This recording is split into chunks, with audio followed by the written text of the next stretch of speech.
Hello guys, welcome to Sony online classes. आज इस video में हम डिस्कस करेंगे एमिक एंड एटिक अप्रोचेस क्या होता है इसी के बारे में।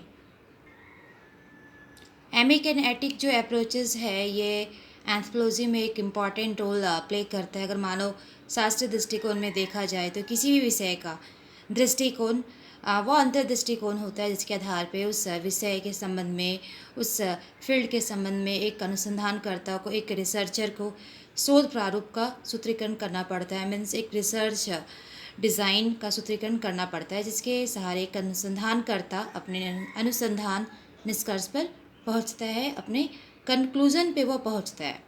दृष्टिकोण का संबंध एक और सिद्धांत से है तो दूसरी ओर अनुसंधान प्रणाली से माना जाता है। इस प्रकार से देखा जाए तो अनुसंधान किसी भी अध्ययन को मान्यता दिलाने में इन दृष्टिकोणों का एक इम्पॉर्टेंट रोल होता है। विभिन्न अध्ययन और अनुसंधान विषयों को प्राकृतिक विज्ञान, सामाजिक विज्ञान इत्यादि संकायों में बांटा गया है।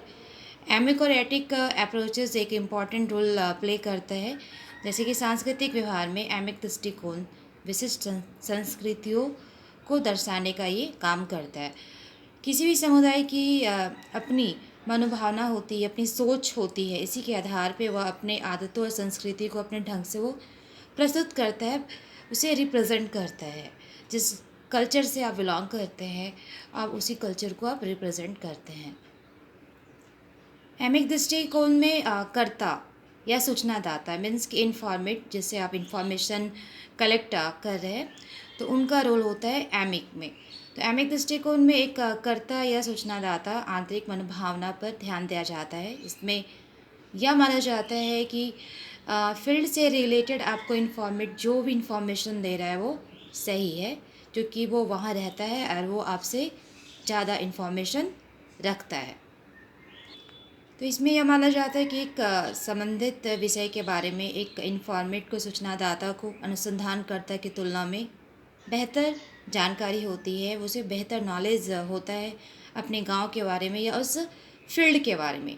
यहाँ पर अनुसंधानकर्ता को स्थानीय लोगों या व्यक्ति पर आश्रित होना पड़ता है, उसी के आधार पे कुछ उस संस्कृति की विशेषता को प्रकट करता है। क्योंकि एमिक दृष्टिकोण में अनुसंधानकर्ता को सूचनादाताओं पर निर्भर रहना पड़ता है, इसलिए से सूचनादाताओं का दृष्टिकोण या आंतरिक दृष्टिकोण भी कहा जाता है।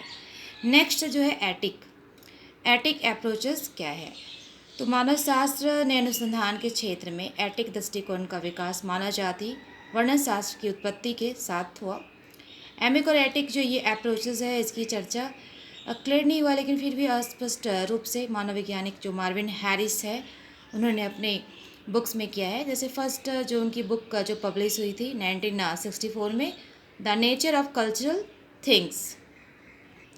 इस बुक में उन्होंने एमिक एटिक को अच्छे से क्लियर नहीं किया है, लेकिन इसके बारे में उन्होंने इस बुक में जिक्र किया है। नेक्स्ट जो उनकी बुक पब्लिश हुई थी 1968 में, राइज ऑफ एंथ्रोपोलॉजिकल थ्योरी, तो इसमें क्लियरली उन्होंने डिफाइन किया है कि एमिक एटिक अप्रोचेस क्या है एंड एंथ्रोपोलॉजी यानी मानव शास्त्र के फील्ड में ये क्या रोल प्ले करता है, क्या इसका इम्पोर्टेंस है, क्या कॉन्ट्रीब्यूशन है, इसके बारे में उन्होंने क्लियरली इस बुक में क्लियर किया है मार्विन हैरिस ने।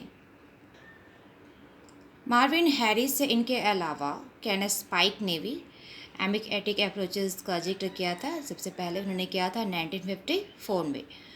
तो एटिक दृष्टिकोण के अनुसार एक अनुसंधानकर्ता स्थानीय सूचनाओं विश्लेषण करके अपने अनुभवों के आधार पे, अपने एक्सपीरियंस से उस संस्कृति का वर्णन करता है और संस्कृति को सूचनादाताओं के शब्दों में वर्णन नहीं करता है, एक अवलोकनकर्ता के रूप में करता है। तो गाइस इस वीडियो में हम देखें कि एमिक एटिक अप्रोचेस क्या है। एमिक एटिक जो अप्रोचेस है ये एक इम्पॉर्टेंट रोल प्ले करता है एंथ्रोपोलॉजी फील्ड में। एंड एमिक में हम इन्फॉर्मेट पे डिपेंडेंट रहते हैं, वो जो भी हमें इन्फॉर्मेशन देता है फील्ड से रिलेटेड हम उसी को मानते हैं। एंड एटिक में होता है हमारा खुद का जो एक ऑब्जर्वर होता है, जो ऑब्जर्वेशन करता है तो अपने ऑब्जर्वेशन के हिसाब से वो डाटा कलेक्ट करता है। फिर मिलते हैं नई वीडियो में नई टॉपिक के साथ। जय हिंद।